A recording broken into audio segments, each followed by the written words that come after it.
hello hello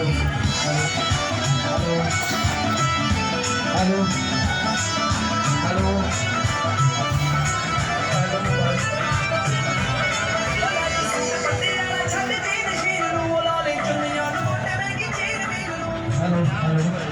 मेरा taxi staff के जितने मेरे किसान भी पहुंचे ने जी सबका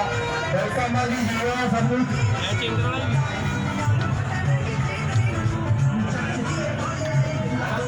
बहुत ही शानदार मॉडल लगे जी मेरा नेशनल महिंद्रा ट्रैक्टर लेके आया जी ट्रैक्टर इंडस्ट्री के लिए 6 साल की गारंटी मॉडल है जी 655 65 ऑफ पावर का